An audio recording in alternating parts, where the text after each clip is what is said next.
О ветеринарной безопасности республики поговорим сегодня в программе «Интервью». Здравствуйте, я представляю гостя в студии Азат Зиганшин, председатель Государственного комитета Республики Башкортостан по ветеринарии. Азат Салаватович, здравствуйте. Здравствуйте. Итак, сегодня мы с вами поднимаем очень актуальную тему, потому что на дворе весна, разные бывают погодные ситуации и так далее. Вот какие рекомендации сейчас по профилактике болезней не только крупного и мелкого рогатого скота сегодня наиболее вы бы порекомендовали? Да, очень сегодня напряженная ситуация по эпизодическим вопросам. Это можно сказать, конечно, век вирусных болезней. Болезней очень даже много. Если полностью смотреть, 77 болезней может возникнуть в любом населенном пункте. Болезнь я всегда сравниваю с пожаром. Это пожар независимых форм собственности, независимых форм фамилии, должности, в любом населенном пункте зависит. Но этого, конечно, бояться не надо, но просто надо предупредительные меры принимать. Это, во-первых, не завозить или не приобретать у незнакомых людей поголовье скота со стороны. Особенно сейчас актуально стало по Авито. Мы действительно по Авито все покупаем, там Вальберс, 4, 5. И здесь скот начали некоторые люди, предприниматели, этих неизвестных людей покупают по объявлениям скот без согласования ветеринарной службой. Потому что на стороне они же ищут где дешевле, а дешевле скот, где болезнь, вспышка, там оттуда незаконно ввозится и продается в благополучные зоны. И вот практика показывает, болезнь очень действительно не так быстро распространяется, потому что при контакте это защитные мероприятия надо. Вот, во-первых, надо это, конечно, когда если захотели мы скот купить, мы должны вот этот субъект узнать, нет ли там болезней. Потом карантин поставить. Что такое карантин? Это ставится на карантин без контакта с другими поголовьями, имеющими темы поголовья, исследования, лабораторные исследования крови. На вид, конечно, он может быть здоровым, но у него в крови может быть такие болезни, как бруцеллез и там другие болезни. Множество болезней может быть такие. Или может он туберкулез на начальной стадии может быть. Может и других болезней. И даже в начальной стадии вот это бешенство может быть. Множество болезней. Поэтому и потом, когда там исследования получили, потом привозят сюда на 30 дней карантин. Почему 30 дней карантин? Это инкубационный период 27 дней. Сегодня для нашей республики очень ситуация еще страшной болезни, чем она ушла на дикую фауну.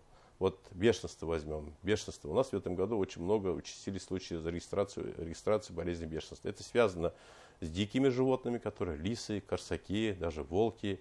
Еще связано это с грызунами, которые под землей, это мыши или крысы. Поедая невакцинированные наши, скажем, кошки, дворовые или кошки, или собаки там с лисами покусали, это укусом, конечно, передается, и возникает болезнь бешенства. Бешенство – это особое заболевание, которое может людям, скажем, передаться. У нас главное наше пожелание, это требование, есть у нас в вакцинах бесплатное, один раз в год животное должен прививаться, а для этого, конечно, учет должен быть. А то некоторые владельцы говорят, вот в сарае живет кошка, а кто должен его отлавливать, вакцинировать на учет? И мы не знаем, что в сарае человека, мы же не можем иметь доступ к ветеринару. Они поставить должны на учет. И то же самое же и собаки должны быть стоять на учете, и сельхозживотные. Раз в год должны быть обязательно вакцинированы эти животные против бешенства. И ряда других болезней тоже самое же. Но не исключено, что вот бруцеллез, да, мы в прошлом году столкнулись в нашей республике с бруцеллезом. Эта болезнь тоже люди могут болеть. Если человек заболеет, это очень плохие последствия. В основном люди заражаются, когда выпивают молоко. А бруцеллез заводится больным скотом. 99% это больной скот, привезенный во время спаривания или воспроизводства, получается заражение данного поголовья бруцеллезом.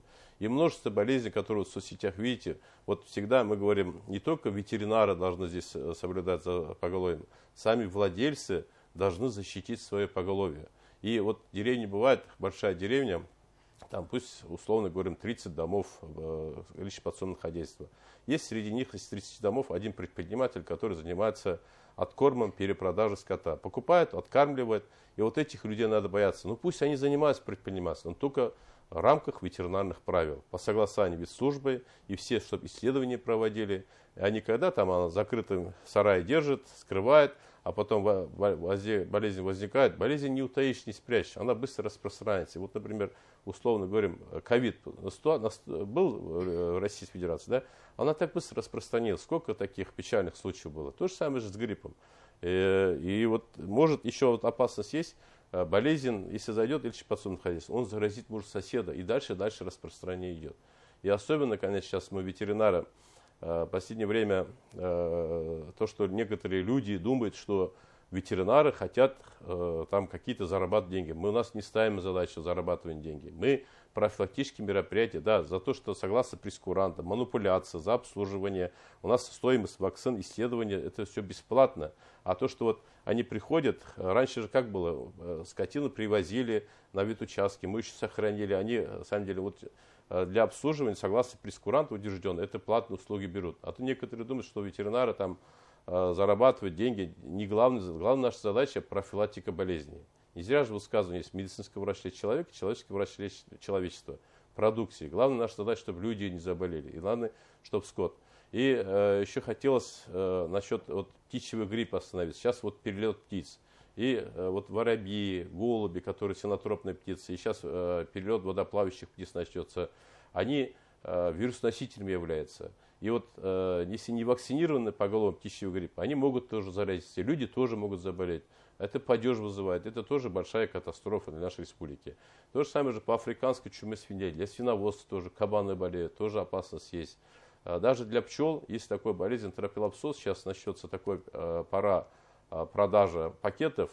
Без карантина тоже запрещается завозить. Если мы можем, если вот болезнь зайдет, мы можем пчеловодство, целую отрасль потерять.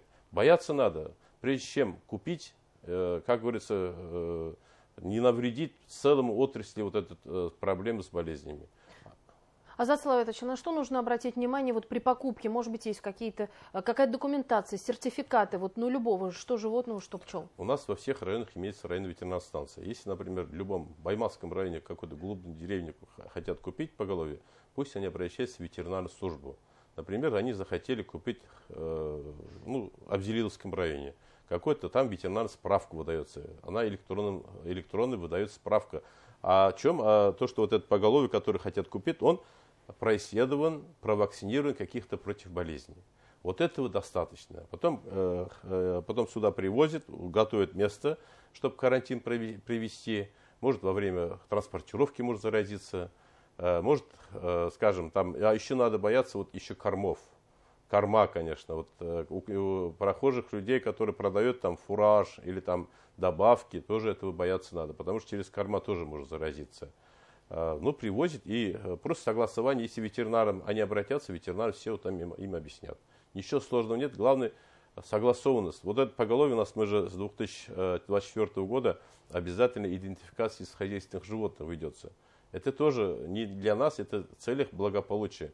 Конечно, когда привозят, вот деревни, ладно, вот крупнорогатской, люди же односельчане друг друга знают. Вот идентификация для чего нужен? Чтобы действительно был учет, чтобы каждый человек нес ответственность за свои животные, чтобы могли доказать. А то он за ночь может белого овцу там привести, скажем, своим поголовьем, потом он не признается. А это фактически овца белая была больная. И может она всю деревню заразить. Были же у нас случаи, множество примеров можно привести. И за привезенных от новых баранов производителей всю деревню можем потерять. И еще вот важный момент. Болезнь, если начинаются какие-то изменения симптомов, непонятной ситуации, слюнотечение или какие-то отказы от корма, пусть самолечением занимается, пусть обращается к специалистам-ветеринарам. Вот вы говорили о том, что именно предприниматели, которые занимаются разведением животных, должны обязательно фиксировать и так далее. Есть ли у них для этого условия, убойные цеха и так далее? Вот существуют они? Достаточно ли? У нас в республике во всех районах имеются убойные пункты. Если нет убойных пунктов, у нас есть объединенные межрайонные убойные пункты. Сейчас, согласно технического регламента, это требование обязательно для продажи, скажем, там, общественное питание или на рынке, на ярмарке, обязательно через убойный пункт. Для собственных употреблений это, пожалуйста, разрешается. Но сейчас в последнее время модно стало для собственного потребления ни в коем случае подозрительный больной поголовье не надо забивать и продавать. Это уголовная ответственность. Если незнанием все равно продашь, например, больной вынужден забитый поголовье, да, без ветеринарной сертификации мы же не можем в сарае узнать, кто забил. Это уголовная ответственность. Поэтому, прежде чем люди пусть не рискуют, болезней очень много.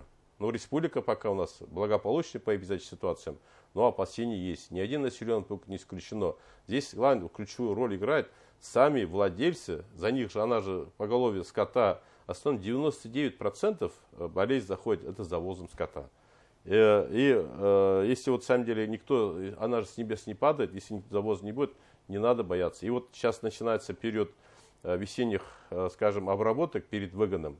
И невакцинированный погода, который на учете не стоит, пусть он не контактирует, потому что в одной стадии же будет паститься вот наш скот.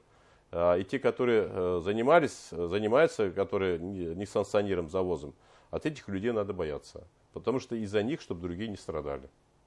Азат Салаватович, а какие рекомендации дадите вот с индивидуальными предпринимателями, с предпринимателями в целом, понятно, вот личные подсобные хозяйства? Личные подсобные хозяйства, чтобы они свое поголовье 2 раза в год, все вакцинации, которые необходимы, это и сибирская язва, и МКАР, я уж не буду перечислять, и бешенство, и другие болезни, чтобы вакцинировались. И исследование крови, и туберкулизация, это для их здоровья. Они потому что употребляют их молоко, мясо, и то же самое же и по птице. Рекомендации ветеринаров, чтобы они соблюдали. А то наши ветеринары говорят, республика большая, мы же не можем за каждым следить. Люди, говорят, отказываются. Иногда, может, они дома не быть, но потом пусть обращаются. Это, если мы так возьмемся, за каждое свое поголовье будет нести ответственность птица или сельхозживотные, поголовье, там, которые индивидуально или частные, будет у нас порядок. Если будем, некоторые, конечно, могут там избегать, но все равно выяснится ситуация, что из-за них возникла вот эта болезнь. Последствия могут быть гораздо страшнее. Были ситуации, да, действительно, из-за одного завезенного поголовья вся деревня может потерять свое поголовье. Можете или потерять пчеловодство, отрасль, пчелы, это еще сложнее будет. То же самое же по овцам, тяжелая ситуация. Некоторые там в рамках селекции там пытаются покупать, особенно в соседних субъектах, которые там в других странах, крупных баранопроизводителей, они без согласования ветеринарной службы, это, конечно, может. Из одной овцы даже вся деревня может, даже район может потерять поголовье. Надо бояться. Мы не говорим, что не заниматься, но есть правила, которые непосредственно, а то некоторые вот слушатели могут сказать, раньше мы завозили и так будем завозить. Просто поверьте, мы не один год работаем, ситуация с каждым годом усложняется. Это связано, знаете, чем? Особенно вот перевоз скота. Сейчас же вот эти машины от Камчатки до Калининграда, как говорится, фура ездят, и они по пути покупают дешевый скот, и по пути они продают по Авито, там, и наше население на дешевый скот не надо. Это, как говорится, не надо на это смотреть. Так просто дешевый скот не бывает. Пусть лучше покупают наша республика. Республика достаточно у нас поголовья и мелкого рога скота, и крупного рога, и лошадей достаточно для развития. Азат Салаватович, спасибо огромное, что пришли к нам в студию сегодня, рассказали нашим зрителям о том, какие меры поддержки, самое главное, какие меры профилактики необходимо применять для того, чтобы республика процветала дальше. Спасибо. Спасибо вам. Это была программа интервью. На наши вопросы ответил Азат Зиганшин. Это председатель Госкомитета Республики Башкортостан по ветеринарии. Я Роза Хабибуллина. Спасибо, что были с нами.